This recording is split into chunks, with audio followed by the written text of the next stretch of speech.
Hi guys, I'm sorry if you can't hear me very clearly today. I am in fact ill. I'm not feeling well at all, so this isn't going to be as long as video as I wanted it to be. Sorry if the video is a bit choppy today. I'm editing out all my coughing and sneezing fits as I go along. I hope you all had a great Christmas and had fun with your family and got lots of nice presents. I had a lovely Christmas. There were some rocky moments, but I powered through and I am still standing here.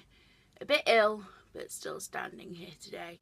As the new year approaches within a few days, I thought I would do a video all about the new year. I don't like the saying that a new year means a new start or a new you, because especially with a mental illness, it doesn't work that way. When the clock strikes midnight, your mental illness automatically doesn't get better. It automatically doesn't disappear. So the new start and a new you sort of saying really sort of bugs me. But what I do believe in is a difference a year can make to somebody. Like a year ago, I didn't even think I'd see the year 2014. So to be sitting here waiting in for the new year is a big deal. And also a lot has changed in this year to what it was last year, and I thought I would mention just a few so you can see for yourself how much of a difference a year makes. One of the biggest differences is I moved this year. Last year I was living in a house with my mum and my two sisters and my dog Echo, and this year we're living in this gorgeous flat with just my mum and my dog. As you know, I say my bedroom is sort of my safe place. So my old bedroom was when my anxiety was so bad and I literally lived in that room. So the idea of leaving that room and knowing that I could never get back to it was a huge deal, and I struggled endlessly with it, and it took a lot of therapy sessions to make me comfortable enough to be able to move. And then the process took a long while, and making my bedroom into a safe place again took a long time. But I'm happy here and I really enjoy it, and my bedroom, it feels just as safe as it felt in the old house. Also, I've never lived in a flat before, so there's 4 of us in this one block, and the people who live in this one block with us are absolutely lovely. They're loveliest people, and we've made really good friends with the people above us. A lovely couple, and they're amazing people, and they're so kind and absolutely lovely, and they have the cutest baby ever. So it has been an absolute pleasure getting to be friends with them this year and getting to know them, and it's been lovely meeting new people and living in a flat for a change. So it's been really good.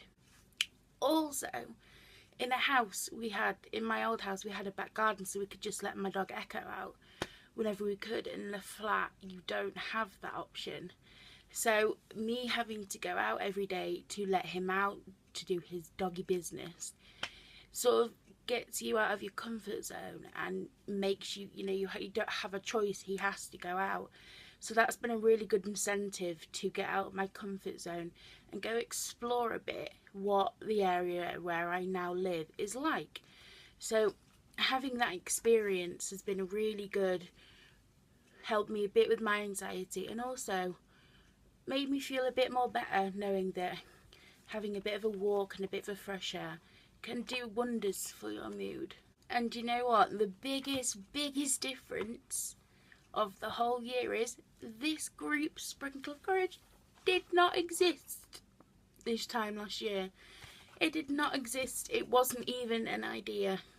I had the group started in this room, so it wasn't here last year. So the biggest difference of all is Sprinkle of Courage has existed and turned into this wonderful creation that I am incredibly proud of, and it gets bigger and bigger every day, and I get to talk to wonderful people who help me as I help them, and it's been an amazing experience, and I cannot wait to see what's going to happen with the group over the next year. And I am so excited to continue with this group and reach out and get more awareness out and help other people.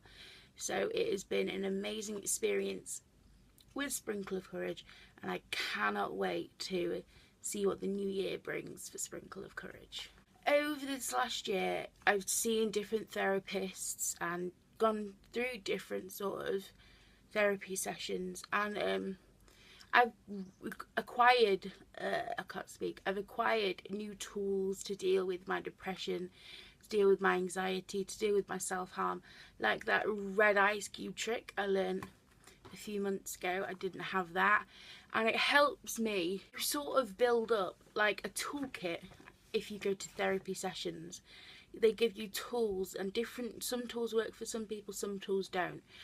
And you sort of try out all these different techniques, and then you find the ones that work for you, and you sort of build up a toolbox so that when your depression, anxiety, self-harm, whatever gets so bad, you can then take out those tools and use them to help you fix it and to help you sort of build yourself back up again.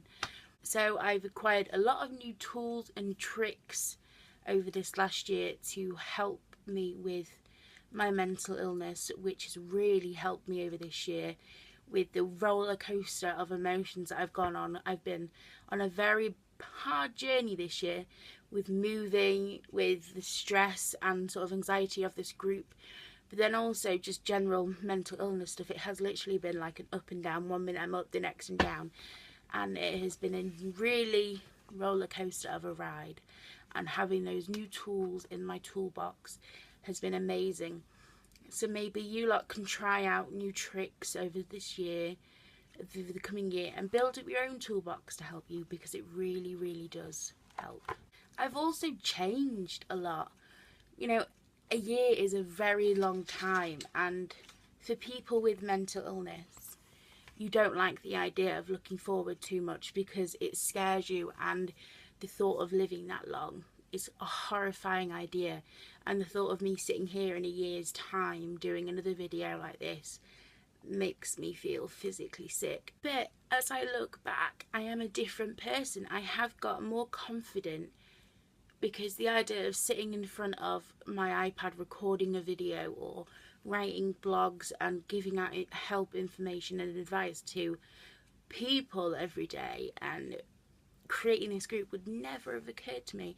So I've got confidence in that sense, that I'm helping people and doing good and getting awareness out, and that has filled me with confidence and a lot of hope, which I didn't have this time last year.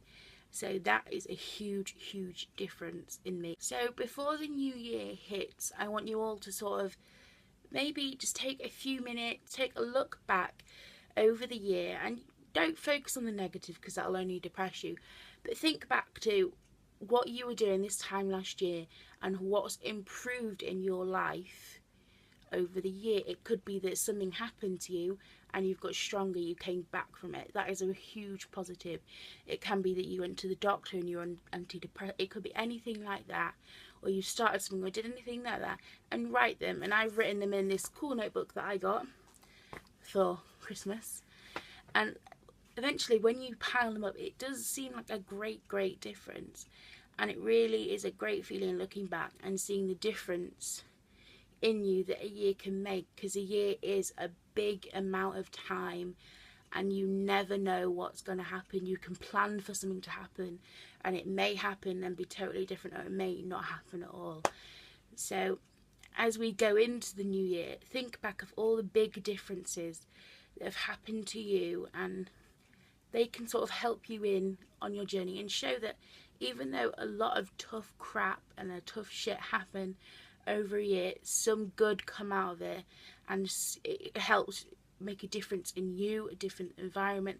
And even though some things that happen to you that might seem really horrible and tough, they could make a good difference, like the idea of moving house and never going back to my safe place terrified me, and I remember crying and being horrible and just not enjoying the experience at all.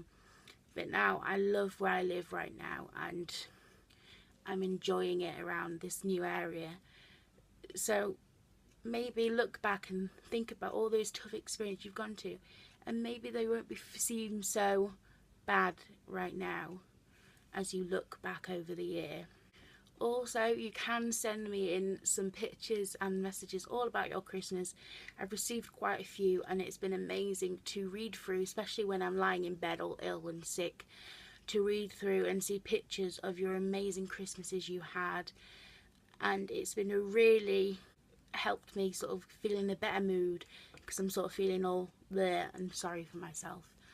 So you can continue sending me those in, and I will look forward to seeing them. And also remember that I am still going to keep the group open on New Year's Day and New Year's Eve, because I know, especially over New Year, it is a horrible sort of time for people with a mental illness. I hate New Year. You know, everyone's like, new start, new this, and everyone's celebrating it, whereas I like to sort of bury my head in the covers and forget that New Year exists, because the idea of it becoming a new year, and I can get very depressed over New Year. So if you think you're the only one, you're not. So if you feel like that too, remember the group will be open, and I will be doing a Happy New Year video on either New Year's Eve or New Year's Day, so look out for that. And thank you for watching this video and for watching all my other videos. I know this one's a bit boring and bland, but I'm just so tired and sicky and I just want to go to sleep. So I will see you soon, and I hope you have a lovely Christmas, and I hope you find some happiness this week in the new year. So bye.